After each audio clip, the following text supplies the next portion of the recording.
Bagi Anda pencinta musik era 90-an, lagu Rindu Serindu-Rindunya pasti bukan hal yang asing lagi. Liriknya yang puitis dan melodinya yang mendayu hingga hari ini masih sering terdengar di radio-radio atau aplikasi streaming kita. Sebuah mahakarya slow rock yang abadi. Namun, di balik keindahan lagu tersebut, tersimpan sebuah catatan sejarah yang teramat kelam. Banyak dari kita di generasi sekarang hanya menikmati lagunya tanpa pernah tahu bahwa sang vokalis telah tiada sejak lama. Ia pergi bukan karena sakit, bukan pula karena kecelakaan biasa. Hidupnya dihentikan secara paksa, tepat di saat ia berada di puncak dunia.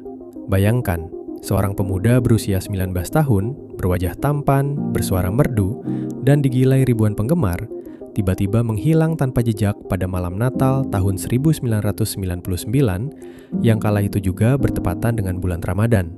2 minggu kemudian, dunia hiburan Asia Tenggara terguncang hebat ketika tubuhnya ditemukan sudah tak bernyawa, terikat di dalam sebuah karung goni dan dibuang ke dasar jurang di lereng Bukit Sunyi. Along yang bernama asli Sabiul Malik bin Safe adalah pemuda kelahiran Seremban, Negeri Sembilan, Malaysia pada 22 April 1980. Untuk memahami bagaimana tragedi ini bermula, kita harus kembali ke pertengahan era 1990-an di Kuala Lumpur. Di masa itu, industri musik Melayu sedang didominasi oleh genre slow rock dengan vokal bernada tinggi melengking. Di tengah arus itulah, sebuah band remaja bernama Spoon terbentuk. Spoon dibentuk di Kuala Lumpur pada pertengahan era 90-an, tepatnya di tahun 1995. Ketika band ini mulai serius untuk masuk ke dapur rekaman, usia Along masih sangat muda, baru sekitar 17 atau 18 tahun. Along dikenal memiliki karakter suara yang luar biasa.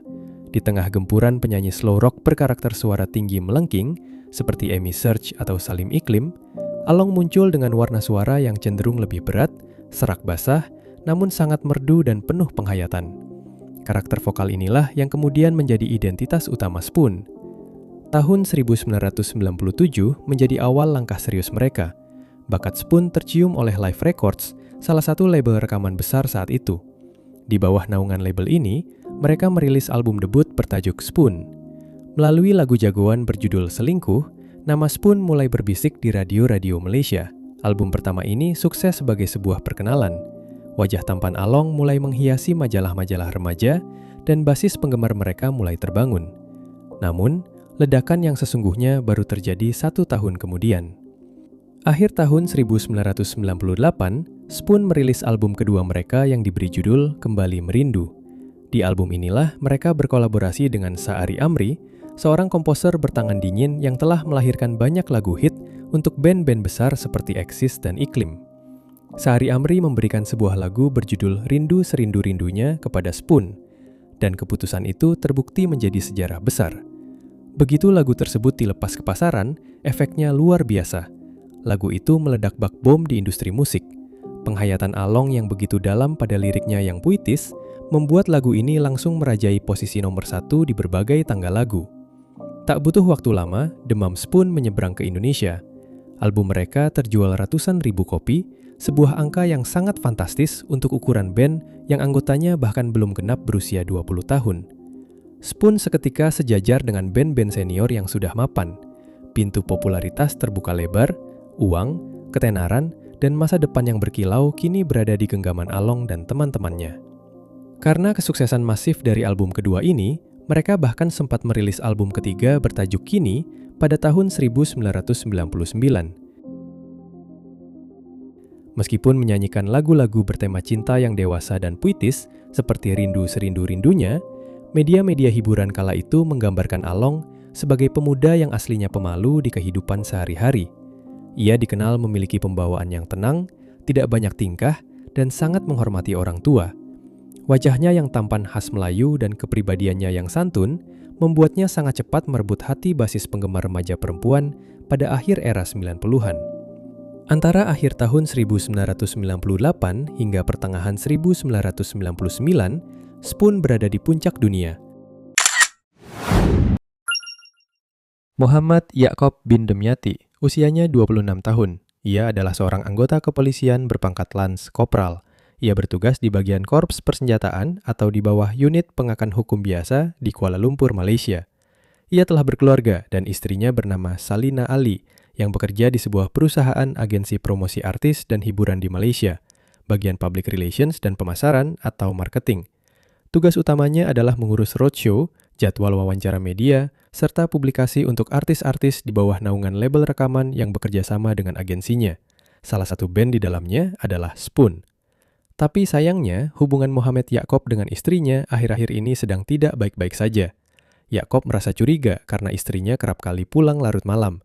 Karena rasa curiga yang semakin memuncak, suatu hari Yaakob mengajak salah seorang kerabatnya untuk membuntuti sang istri. Hingga pada malam itu, sebuah kebetulan membawa petaka. Along yang saat itu tengah dalam perjalanan menuju tukang jahit tidak sengaja berpapasan dengan istri Yaakob yang juga hendak pergi ke suatu tempat. Tanpa rasa curiga dan atas dasar niat baik, Along memberikan tumpangan kepada wanita tersebut. Sialnya, momen pertemuan itu disaksikan langsung oleh Yaakob. Sejak detik itu juga, Yaakob meyakini bahwa istrinya dan Along memiliki hubungan asmara terlarang. Yaakob kemudian meminta kerabatnya untuk terus membuntuti mobil Along. Sekitar jam 10 malam, Along dan istri Yaakob terlihat singgah di sebuah tempat di kawasan Pandan Jaya. Dari dalam mobil, Yaakob bersama kerabatnya terus memantau gerak-gerik mereka berdua selama kurang lebih 20 menit. Setelah Along dan istri Yaakob akhirnya berpisah, Along kemudian menelpon adiknya. Ia meminta sang adik untuk menemuinya karena ingin memberikan bingkisan lebaran. Setelah bertemu dan menerima bingkisan tersebut, Along kembali melanjutkan perjalanannya. Menurut keterangan sang adik, saat itu ia melihat sudah ada sebuah mobil misterius yang terus membuntuti mobil Along dari belakang. Dan momen di malam itu menjadi pertemuan terakhir sang adik dengan kakak tercintanya.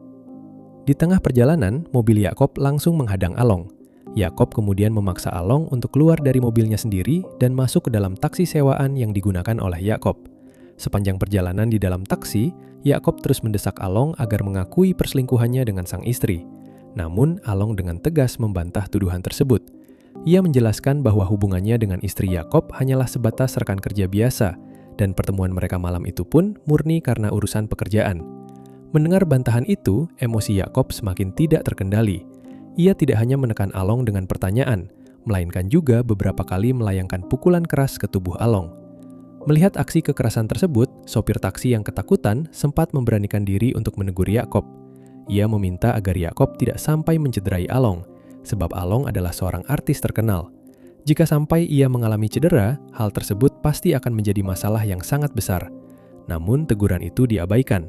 Yaakob kemudian memerintahkan sopir taksi untuk mengarahkan kendaraan menuju Jalan Kuala Kelawang, sebuah kawasan jalanan yang sepi, gelap, dan jauh dari pemukiman warga. Sekitar jam 1 dini hari, setibanya di kilometer 28, Yaakob meminta sopir taksi untuk memberhentikan mobil dengan alasan ingin buang air kecil. Namun saat turun, ia juga menarik paksa Along agar ikut keluar bersamanya. Yaakob kemudian meminta sopir taksi untuk pergi terlebih dahulu meninggalkan mereka dan memintanya kembali lagi beberapa saat kemudian. Setelah taksi tersebut pergi menjauh, Yaakob langsung menarik Along masuk ke dalam semak belukar yang gelap. Di sanalah ia mengeksekusi Along dengan cara mencekik lehernya dengan kuat sampai korban kehabisan napas dan menghembuskan nafas terakhir di tempat. Setelah memastikan Along tidak bernyawa, Yaakob melipat tubuh Along ke dalam posisi meringkuk, memasukkannya ke dalam sebuah karung goni yang sudah dipersiapkan, lalu melemparkannya ke dalam jurang di sekitar lokasi tersebut untuk menghilangkan jejak. Keesokan harinya, keluarga Along yang kehilangan kontak langsung membuat laporan orang hilang ke kepolisian. Kasus ini sempat menemui jalan buntu selama beberapa hari. Titik terang akhirnya muncul setelah polisi memeriksa riwayat panggilan telepon korban dan memeriksa saksi-saksi. Sopir taksi yang mengantar pelaku malam itu menjadi saksi kunci. Sadar bahwa pemuda yang diantarnya adalah Along yang sedang dicari-cari, sopir taksi tersebut memberikan kesaksian lengkap kepada polisi mengenai rute perjalanan dan lokasi semak-semak tempat ia meninggalkan mereka. Setelah mendapatkan bukti yang kuat, polisi menahan Mohamed Yaakob. Melalui interogasi mendalam, pelaku akhirnya mengakui perbuatannya dan menunjukkan lokasi pembuangan jasad. Pada 6 Januari 2000, tepat 12 hari setelah menghilang, jasad Along ditemukan di dalam karung goni di lereng Bukit Cilebu dalam kondisi yang sudah mulai membusuk. Proses persidangan kasus ini berjalan panjang dari tahun 2000 hingga 2010. Di pengadilan, pihak pengacara pelaku sempat mencoba menyangkal identitas jasad. Namun, hasil tes DNA yang cocok dengan orang tua Along mematahkan pembelaan tersebut.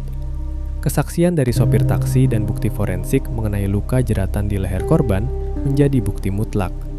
Pada 10 April 2002, Mahkamah Tinggi Seremban menjatuhkan vonis hukuman mati dengan cara digantung kepada Muhammad Yaakob Demyati karena terbukti melakukan pembunuhan berencana.